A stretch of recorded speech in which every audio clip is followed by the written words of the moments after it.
સમાચાર ભારત પાકિસ્તાન વચ્ચે જે તણાવ છે તેને જોતા સરહદી વિસ્તાર ખાસ કરીને કચ્છમાં હાઈ એલર્ટ આપવામાં આવ્યું છે। ઠેર ઠેર નાકાબંધી કરી દેવાઈ છે।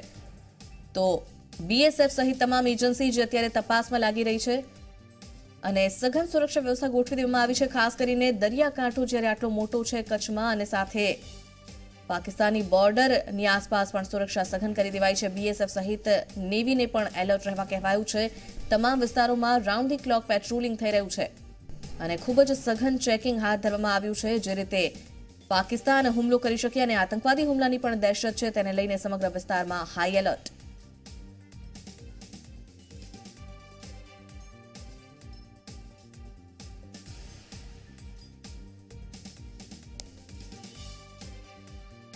તો આપણી સાથે સંવાદદાતા જોડાઈ ગયા છે કચ્છથી અર્પણ જોડાયા છે અને દ્વારકાથી રક્ષિત જોડાઈ ગયા છે। સૌપ્રથમ કચ્છ સરહદ પર કેવી સ્થિતિ? અર્પણ, જે રીતે હાઈ એલર્ટ પર છે સમગ્ર રાજ્ય અને સમગ્ર દેશ, ત્યારે ખાસ કરીને જે સરહદી વિસ્તારો છે કેવી સુરક્ષા છે અને કેવો બંદોબસ્ત છે?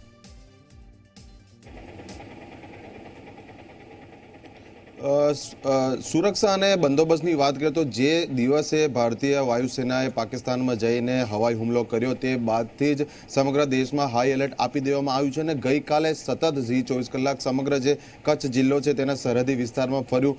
કેટલાય સ્થળ એવા છે કે જે આપણે સુરક્ષાના કારણોસર દેશ હિતમાં ત્યાં શું બંદોબસ્ત કરવામાં આવ્યો છે, સૈન્યની અને જે આપણી સુરક્ષા એજન્સીઓ છે તેમની કાર્યશૈલી અને તેમની રણનીતિ શું છે તે આપણે દર્શાવી શકતા નથી, પરંતુ એટલું સ્પષ્ટ છે કે જેટલી પણ આપણી સુરક્ષા એજન્સીઓ છે, પછી બીએસએફ હોય, આર્મી હોય, નેવી હોય, એરફોર્સ હોય, સ્થાનિક પોલીસ હોય, તમામ લોકો પોતપોતાની જે જવાબદારી છે દેશને સુરક્ષિત રાખવાની તે બખૂબી નિભાવી રહ્યા છે અને આ એક સૈન્ય જવાબદારી છે। સાથે જ ઝી 24 કલાક ઝી મીડિયા પણ પોતાની એક દેશ હિતની જવાબદારી સમજી અને જેટલા પણ જે સેન્સિટિવ વિસ્તારો છે કે જ્યાં આપણી આર્મ ફોર્સીસનું ડિપ્લોયમેન્ટ થયેલું છે તેની માહિતી લોકો સુધી પહોંચાડી શકે તેમ નથી, એટલે નાગરિકોને એ વાતની ખાતરી ઝી 24 કલાક આપવા માંગે છે કે ઝી 24 કલાક કચ્છના સરહદી વિસ્તારોમાં જ્યાં પણ અહેવાલ માટે ફર્યું છે ત્યાં તમામ સ્થળો પર ચાકચોબંધ સુરક્ષા વ્યવસ્થા છે અને પાકિસ્તાન કોઈ પણ પ્રકારની જો હરકત કરશે તો તેને ક્યારે નહીં ભૂલી શકાય તેવા પ્રકારનો એક બોધપાઠ શીખવાડવામાં આવશે તે ચોક્કસ છે। નુપુર,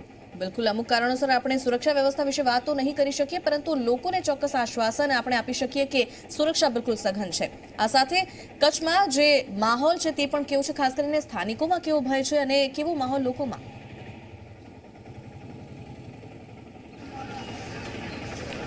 જી, માહોલની વાત કરીએ તો ગઈકાલે પણ લોકો સાથે વાત કરી તો તેમનું સ્પષ્ટ કહેવું છે કે હાલના તબક્કે તેમને કોઈ પણ પ્રકારનો ડર નથી, કારણ કે જે પ્રકારે સુરક્ષા એજન્સીઓ સતર્ક છે તેમના તરફથી પણ સ્થાનિક લોકોને વિશ્વાસમાં લેવામાં આવ્યા છે કે કોઈ પણ શંકાસ્પદ વસ્તુ જોવાય, કોઈ પણ શંકાસ્પદ માણસની વ્યક્તિની ગતિવિધિ જણાય તો તુરંત નજીકનું પોલીસ સ્ટેશન છે, સંબંધિત જે સુરક્ષા એજન્સીઓનો જે સંપર્ક નંબર હોય છે તેના પર સંપર્ક કરવા માટે જણાવ્યું છે। એટલે કેટલાય ગામ લોકો સાથે વાત થઈ તેનામાં કોઈ પણ પ્રકારનું પેનિક નથી, ડર નથી, તેમને સંપૂર્ણ વિશ્વાસ ભારતની તમામ સુરક્ષા એજન્સીઓ પર છે, તમામ સેના પર છે, એટલે તેઓ નિશ્ચિંત રહીને પોતાનું જે નિયમિત જીવન છે તે હાલ સરહદી વિસ્તારોમાં ગુજારી રહ્યા છે। બિલકુલ, પણ આપ જોડાયેલા રહેશો, આપની પાસેથી અપડેટ મેળવતા રહીશું। તો ભારતીય સેના દ્વારા કરવામાં આવેલ એર સ્ટ્રાઇકનો મામલો, જેમાં ગુજરાતના દરિયા કિનારે હાઈ એલર્ટ અને સુરક્ષા સઘન, 4 ધામ પૈકી એક ધામ જે સાતપુરી પૈકી એક પુરી છે તેને પણ Z+ સિક્યોરિટી આપવામાં આવી છે અને તમામ મંદિરમાં સુરક્ષા સઘન કરાઈ છે। મંદિરમાં દર્શને આવતા શ્રદ્ધાળુઓને હાલ તો ચેક કરવામાં આવી રહ્યા છે। 100 પોલીસકર્મી, 20 હોમગાર્ડ, 20 જીઆરડી અને 25 એસઆરપી જવાનો તૈનાત છે।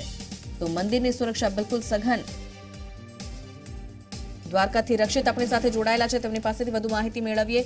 રક્ષિત, એક તરફ યુદ્ધની પરિસ્થિતિ છે અને ખાસ કરીને આતંકવાદી હુમલાની દહેશત છે ધાર્મિક સ્થળો પર, દ્વારકામાં કેવી વ્યવસ્થા?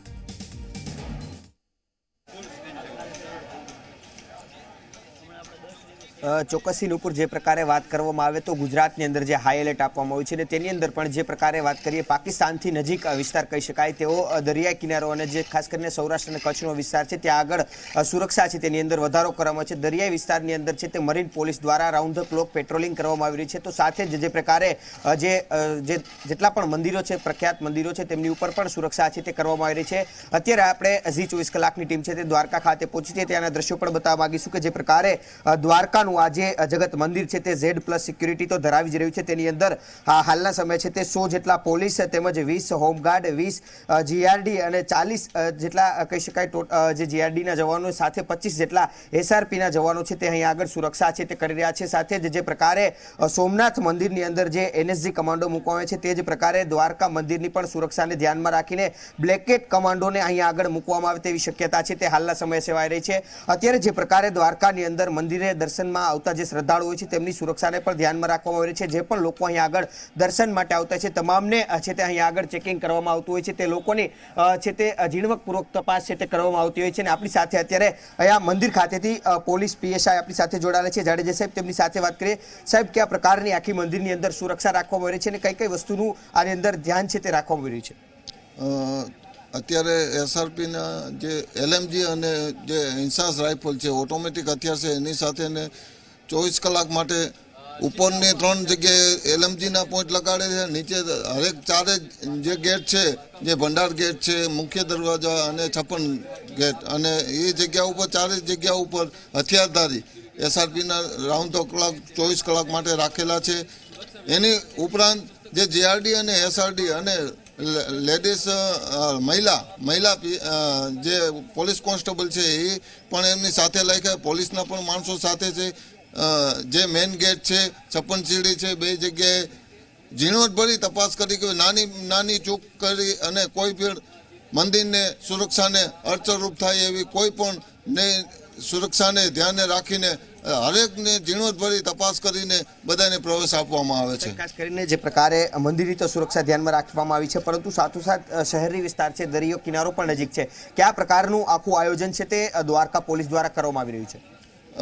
એમાં એવું છે કે દ્વારકાના જે મરીન કમાન્ડો છે એ હરેક જગ્યાએ પર બોટમાં જે દરિયાઈ પેટ્રોલિંગ છે એમાં મરીન કમાન્ડોને ગોઠવણી કરવામાં છે. જે અહીંયા બાજુમાં નજીકમાં જે ગોમતી ઘાટ છે ત્યાં પણ પોલીસના 24 કલાક માટે હથિયારધારી કમાન્ડો તેમજ માણસો મૂકવામાં આવેલા છે અને 24 કલાક માટે રાઉન્ડ ધ ક્લોક પેટ્રોલિંગ ચાલુ છે. જે પ્રકારે 24 કલાક રાઉન્ડ ધ ક્લોક પેટ્રોલિંગ ચાલુ છે તેવી વાત કરવામાં આવી છે. આ અગાઉ પણ જે રીતે નુપુર વર્ષ 1965 અને વર્ષ 1971 ની અંદર પણ છે તે દ્વારકાની ઉપર છે તે પાકિસ્તાન દ્વારા છે તે હુમલો પણ કરવામાં આવ્યો હતો અને એવા સમયે પણ પાકિસ્તાન છે તે જૂઠાણું ફેલાવતું હતું. આ પાકિસ્તાનને જૂઠાણું ફેલાવવું તે તેની જૂની આદત છે. જે પ્રકારે અત્યારે પણ જૂઠાણા ફેલાવી રહી છે તે પ્રકારે ત્યારે પણ તેઓ જૂઠાણા ફેલાવતા હતા. જ્યારે 1965 ની અંદર 5 જેટલા પાકિસ્તાનીઓ અહીં આગળ ઘૂસ્યા હતા અને તેમને હુમલો કરવાની કોશિશ કરી હતી, પરંતુ આ જગત મંદિર છે તેમને કોઈ પણ પ્રકારની ઠેસ છે તે પહોંચી ન હતી. કારણ કે અહીં આગળ જે જગતનો કહી શકાય કે જે કાળિયો ઠાકુર કે જે સૌરાષ્ટ્રવાસીઓ છે તેમના ઉપર પૂરી શ્રદ્ધા ધરાવતા હોય છે તે લોકો અહીંયા આગળ આવી ગયા છે અને તેમને પણ કોઈ પણ પ્રકારની ઠેસ ન પહોંચી. તે સમયે કરાચી રેડિયો સ્ટેશન દ્વારા એવું જૂઠાણું ફેલાવવામાં આવ્યું હતું કે દ્વારકા નગરી પૂરી જલ ગઈ, પરંતુ હજી સુધી આ દ્વારકા નગરીને ઠેસ છે તે ક્યારે પણ પહોંચી નથી. લગભગ 3 વખત છે ત્યાં આગળ હુમલો કરવાની કોશિશ કરાઈ હતી. એટલે કે આ વખતે જ્યારે યુદ્ધનો સમય છે, જેવો જ સમય છે તે વર્ષ 1965માં પણ જોવા મળ્યો હતો, તેને ધ્યાનમાં રાખીને અહીંયા આગળની સુરક્ષા છે તેને સઘન બનાવાઈ છે.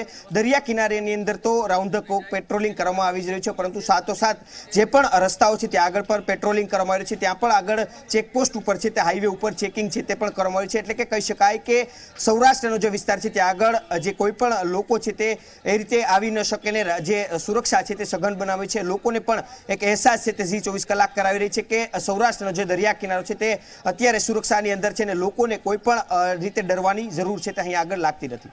બિલકુલ રક્ષિત, ચોક્કસ 1965-1971 ની યાદ આવે તેવી પરિસ્થિતિ છે. અર્પણ, જે રીતે યુદ્ધની પરિસ્થિતિ અગાઉ પણ થઈ ચૂકી છે, અગાઉ પણ હંમેશાથી સરહદી વિસ્તારો બિલકુલ સંવેદનશીલ રહ્યા છે. કચ્છમાં અગાઉ કેવો માહોલ રહી ચૂક્યો છે યુદ્ધના સમયમાં અને અત્યારે જ્યારે યુદ્ધ જેવી પરિસ્થિતિ છે, કઈ રીતે તૈયાર સેના?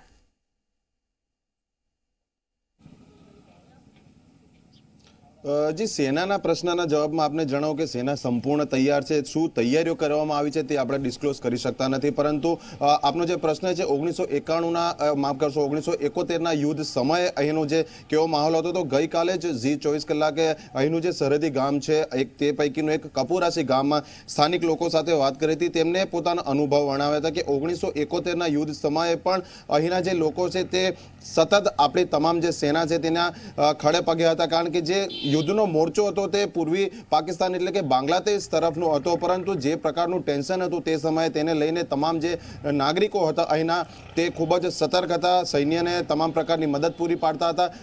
કેટલાય લોકો પાકિસ્તાનમાંથી સ્થળાંતરણ કરીને અહીંયા કચ્છમાં વસ્યા છે તે લોકો સાથે જ આપણે ગઈકાલે વાત કરી, એટલે તેમને પણ પાકિસ્તાનમાં ત્યાંની પરિસ્થિતિનો આખી જે વર્ણવી હતી તેમનું કહેવું હતું કે તેમનું જીવન આખું દુશ્વાર થઈ ગયું હતું પાકિસ્તાનમાં, કારણ કે તે પાકિસ્તાનમાં હિન્દુઓ તરીકે રહેતા હતા એટલે ત્યાંના લઘુમતી તરીકે કહેવાતા હતા અને ત્યાં જ રીતસરનું તેમને હેરાનગતિ કરવામાં આવતી હતી. એટલે ભારતીય સૈન્યએ જે કાર્યવાહી કરી તે દરમિયાન તે ક્ષણનો લાભ લઈને તેઓ પાકિસ્તાનમાંથી અહીંયા આવી ગયા હતા અને હજી પણ તેઓ સ્વીકારી રહ્યા છે કે તે વખતનો તેમનો જે નિર્ણય છે તે ખરેખર યોગ્ય હતો, કારણ કે આજે તે એક શાંતિપૂર્વક જીવન અહીંયા કચ્છના સરહદી જિલ્લામાં ગુજારી રહ્યા છે. એટલે હજી પણ જે માહોલ છે તે સંપૂર્ણ યુદ્ધ શરૂ નથી થયું અને ક્યાંક કોઈ ઈચ્છતું પણ નથી કે આવું યુદ્ધ ફરી થાય, પરંતુ જે પ્રકારે પાકિસ્તાન અવળચંડાઈ કરે છે એટલે આ વખતે ભારત પાસે પૂરતી તક છે કે તેને એક સબક શીખવાડે જેથી કરીને તેનું આ જે વર્તન છે તેનું કાયમી નિવારણ થઈ જાય.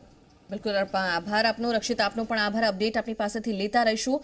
તો જે રીતે હાલનો માહોલ છે ચોક્કસ એક યુદ્ધનો જે માહોલ હતો તેની યાદ અપાવે છે. અગાઉ 1965-1971માં જે રીતે પ્રહાર થયા છે પાકિસ્તાન તરફથી અને તેવો જ માહોલ જ્યારે અત્યારે ફરી બની રહ્યો છે ત્યારે લોકો તો તૈયાર છે, જો કે ઈચ્છા એવી જ છે કે યુદ્ધ ન થવું જોઈએ, પરંતુ પાકિસ્તાનને સબક શીખવાડવો પણ એટલું જ જરૂરી લોકો કહી રહ્યા છે.